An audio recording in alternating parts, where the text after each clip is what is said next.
ಸಾಕಷ್ಟು ಜನಕ್ಕೆ ಒಂದು ಡೌಟ್ ಇರುತ್ತೆ, ನಾಳೆ ಏನಾದರೂ ಒಂದು ರಿಸಲ್ಟ್ ಬರುತ್ತಾ ಅಂತ. ಯಾಕೆಂದರೆ ನಾಳೆಯಿಂದ ಕಾಲೇಜ್ ಸ್ಟಾರ್ಟ್ ಆಗುತ್ತೆ ಅಂತ ವಿಡಿಯೋರು ಸರ್ಕ್ಯುಲರ್ನ ಓಡಿಸಿದ್ರೆ ಅದರಿಂದ ಕೆಲವು ಕನ್ಫ್ಯೂಷನ್ ಇದ್ದೇ ಇರುತ್ತೆ. ಅದ್ರ ಬಗ್ಗೆ ಒಂದು ಕ್ಲಾರಿಫಿಕೇಷನ್ ಕೊಡ್ತೀನಿ. ಜೊತೆಗೆ ನೀವೇನೇನು ಪ್ರೀವಿಯಸ್ ವಿಡಿಯೋದಲ್ಲಿ ಜಾಸ್ತಿ ಕಮೆಂಟ್ಸ್ ಆಗಿ ಕೇಳಿದಿರ ಜಾಸ್ತಿ ಜನ, ಅದ್ರ ಬಗ್ಗೆನೂ ಕೂಡ ಈ ಒಂದು ವಿಡಿಯೋದಲ್ಲಿ ಆನ್ಸರ್ನ ಮಾಡ್ತೀನಿ. ವಿಡಿಯೋನ ಕಂಪ್ಲೀಟಾಗಿ ನೋಡಿ, ಎಲ್ಲ ವಿಷಯನೂ ಕೂಡ ತಿಳ್ಕೊತೀರಾ. ಅದಕ್ಕಿಂತ ಮುಂಚೆ ಯಾರು ಚಾನಲ್ನ ಸಬ್ಸ್ಕ್ರೈಬ್ ಮಾಡ್ಕೊಂಡಿರಲ್ಲ, ಪ್ರತಿಯೊಬ್ಬರು ಕೂಡ ಕೆಳಗಡೆ ಸಬ್ಸ್ಕ್ರೈಬ್ ಬಟನ್ ಅಂತ ಕಾಣ್ತಾ ಇರುತ್ತೆ, ಅದನ್ನ ಕ್ಲಿಕ್ ಮಾಡಿ ಪಟ್ಟನ್ನು ಸಬ್ಸ್ಕ್ರೈಬ್ ಮಾಡ್ಕೊಳ್ಳಿ. ಹಾಗೆ ಪ್ರತಿಯೊಬ್ಬರು ಕೂಡ ವಿಡಿಯೋಗೊಂದು ಲೈಕ್ ಕೊಡಿ.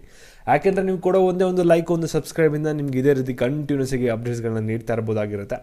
ಇವಾಗ ನಾವು ಡೈರೆಕ್ಟಾಗಿ ವಿಡಿಯೋ ಬಗ್ಗೆ ಬರೋಣ. ಇಲ್ಲಿ VTUದು ಅಕಾಡೆಮಿಕ್ ಕ್ಯಾಲೆಂಡರ್ ಪ್ರಕಾರ ನಿಮಗೆ ನಾಳೆಯಿಂದನೇ ಕಾಲೇಜಸ್ ಸ್ಟಾರ್ಟ್ ಆಗ್ತಿದೆ. ಇದ್ರ ಬಗ್ಗೆ ಆಮೇಲೆ ಡಿಸ್ಕಸ್ ಮಾಡೋಣ. ಅದಕ್ಕಿಂತ ಮುಂಚೆ ಸಾಕಷ್ಟು ಜನ ಡೌಟ್ ಇರೋದೇನೆಂದರೆ, ಇಲ್ಲಿ ನಂದು ರ್ಯಾಂಕಿಂಗ್ ಬಂದ್ಬಿಟ್ಟು ಒಂದು 78 ಇದೆ. ಇಲ್ಲಿ ಫಸ್ಟ್ ರೌಂಡ್ ಕಟ್ ಆಫ್ ಬಂದ್ಬಿಟ್ಟು 77 ಇದೆ. ಇವಾಗ ನನಗೆ ಆ ಒಂದು ಸೀಟ್ ಸಿಗುತ್ತಾ ಅಂತ ಕೇಳ್ತಾ ಇರೋ ಈ ಒಂದು ಕೇಸ್ ಇದ್ದಾಗಲೂ ಕೂಡ 100% ನಿಮಗೆ ಚಾನ್ಸಸ್ನ ಹೇಳೋಕ್ಕಾಗಲ್ಲ ಸಿಕ್ಕೇ ಸಿಗುತ್ತೆ ಅಂತ.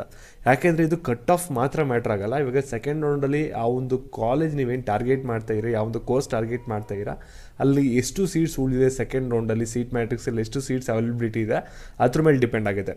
ಇವಾಗ ನಿಮ್ಮ ರ್ಯಾಂಕಿಂಗಿಗೂ ಮತ್ತು cut off ranking just 500 ranking ಅಥವಾ 1000 ರ್ಯಾಂಕಿಂಗ್ ಡಿಫ್ರೆನ್ಸ್ ಇದೆ ಅಂದ್ರೂ ಕೂಡ ಅಲ್ಲಿ ಸೀಟ್ಸ್ ಅವೈಲಬಿಲಿಟಿ ಇತ್ತು ಅಂದರೆ ಮಾತ್ರ ಅವಾಗ ನಿಮಗೆ ಸೀಟ್ ಸಿಗುತ್ತೆ.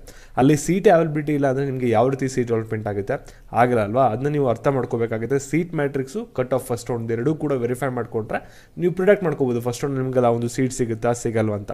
ಸರಿನಾ? ಮತ್ತು ಇಲ್ಲಿ ಸಾಕಷ್ಟು ಜನ ಡೌಟ್ ಇರೋದೇನೆಂದರೆ, ಇಲ್ಲಿ ನಾನು ಇವಾಗ ಫಸ್ಟ್ ಇಯರ್ ಏನಾದರೂ ಇವಾಗ ಮೆಕ್ಯಾನಿಕಲ್ ತೊಗೊಬಿಡ್ತೀನಿ, ನೆಕ್ಸ್ಟ್ ನಾನು CSಗೆ ಜಂಪ್ ಆಗ್ಬೋದಾ ಅಂತ. ಡೆಫಿನೆಟ್ಲಿ ಜಂಪ್ ಆಗ್ಬೋದು. ಆದರೆ ಇಲ್ಲಿ 100 ಜನ ಆ ರೀತಿ ಅಂದ್ಕೊಂಡಿರ್ತಾರೆ ಅಂತ ಅಂದ್ಕೊಳ್ಳಿ. ನಾನು ಮೆಕ್ಯಾನಿಕಲಿಂದ ನೆಕ್ಸ್ಟ್ ಸಿವಿಲ್ಗೆ ಹೋಗ್ತೀನಿ ಅಥವಾ CSಗೆ ಹೋಗ್ತೀನಿ ಅಂತ. ಆದರೆ ಹೋಗೋದು ಕೇವಲ ಒಬ್ಬರೇ.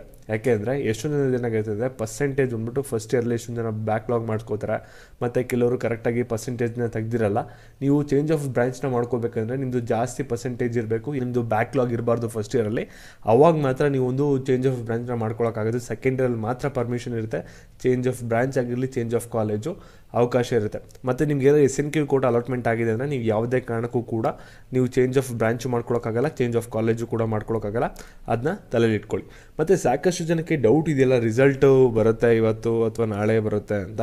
ಇದ್ರ ಬಗ್ಗೆ ಒಂದು ಕ್ಲಾರಿಫಿಕೇಷನ್ ಕೊಡೋದಾದರೆ, ಇಲ್ಲಿ ನೋಡಿ, ಇಲ್ಲಿ 17ನೇ ತಾರೀಕು ಒಂದು ಕ್ಲಾಸ್ ಎಲ್ಲ ಸ್ಟಾರ್ಟ್ ಆಗ್ತಿದೆ ಅಂತ VTU ಅವ್ರು ಹೇಳ್ತಾರೆ. ಸರಿನಾ? ಆದರೆ ಇಲ್ಲೇನಾಗುತ್ತೆ ಅಂದರೆ, ಇವಾಗ ರಿಸಲ್ಟ್ ಬರೋದು ನಿಮ್ಗೆ ಆಗಲೇ ಹೇಳಿದ್ದೀನಿ ಡಿಲೇ ಆಗುತ್ತೆ ಅಂತ. ಅದರಿಂದ ಈ ಒಂದು ಅಕಾಡೆಮಿಕ್ ಕ್ಯಾಲೆಂಡರು ಕೂಡ ರಿವೈಸ್ಡ್ ಆಗುತ್ತೆ ಒಂದು ಕೇಸಲ್ಲಿ. ಇನ್ ಕೇಸ್ ರಿವೈಸ್ ಆಗಿಲ್ಲ ಅಂದರೂ ಕೂಡ ಇಲ್ಲಿ ನಿಮಗೆ ಇಂಡಕ್ಷನ್ ಪ್ರೋಗ್ರಾಮ್ ಆದಮೇಲೆ ಒಂದು ಕ್ಲಾಸಸ್ ಸ್ಟಾರ್ಟ್ ಆಗಬೇಕಲ್ಲ, ರೆಗ್ಯುಲರ್ ಕ್ಲಾಸು. ಆ ಒಂದು ಕ್ಲಾಸ್ ಅಂತೂ ನಿಮಗೆ ಡೆಫಿನೆಟ್ಲಿ ನೀವು ಅಡ್ಮಿಷನ್ ಹಾಕಿಂತ ಮುಂಚೆ ಅದು ಯಾವುದೇ ಕಾರಣಕ್ಕೂ ಕೂಡ ಸ್ಟಾರ್ಟ್ ಆಗಲ್ಲ. ಅದೊಂದು 100% ಅಶ್ಯೂರೆನ್ಸು. ಯಾಕಂದರೆ ಇಂಡಕ್ಷನ್ ಪ್ರೋಗ್ರಾಮ್ಸ್ ಡೇಟ್ಸು ಬೇಕಾದ್ರೆ ನೀವು ಮಿಸ್ ಮಾಡ್ಕೋಬೋದು ಅಷ್ಟೇ. ಬೇರೆದೆಲ್ಲ ನಿಮಗೆ ಫಾಲೋಅಪ್ ಆಗೇ ಆಗುತ್ತೆ, ಅದರಲ್ಲಿ ಏನು ತಲೆ ಕೆಡಿಸ್ಕೊಬೇಡಿ. ಸೆಕೆಂಡ್ ರೌಂಡ್ ಯಾರು ಅಟೆಂಡ್ ಮಾಡ್ತಾ ಇರಾ, ನಿಮಗೆ ಒಂದು 28ನೇ ತಾರೀಕು ಒಳಗಡೆ ಅಂತೂ ಡೆಫಿನೆಟ್ಲಿ ರಿಸಲ್ಟ್ ಬರುತ್ತೆ. ನಾಳೆ ನಿಮಗೆ ಯಾವುದೇ ಕಾರಣಕ್ಕೂ ಯಾವುದೇ ಥರದ ನಿಮಗೆ ಸೆಕೆಂಡ್ ರೌಂಡ್ ರಿಸಲ್ಟ್ ಬರಲ್ಲ. ಮತ್ತು ನಿಮಗೆ ರಿಸಲ್ಟ್ ಯಾವಾಗ ಬರುತ್ತೆ ಅದ್ರ ಬಗ್ಗೆ KE ನಿಮಗೆ ಶಾರ್ಟ್ಲಿ ನೋಟಿಫೈ ಮಾಡ್ಬೋದು. ವಿತಿನ್ 2 to 3 ಡೇಸಲ್ಲಿ ವೆಯ್ಟ್ ಮಾಡಿ. ಮತ್ತು ಇದೇ ರೀತಿ ಅಪ್ಡೇಟ್ಸ್ಗಾಗಿ ಚಾನಲ್ ಸಬ್ಸ್ಕ್ರೈಬ್ ಮಾಡಿಕೊಂಡು ವಿಡಿಯೋಗೊಂದು ಲೈಕ್ ಕೊಟ್ಟಿದ್ದೀನಿ.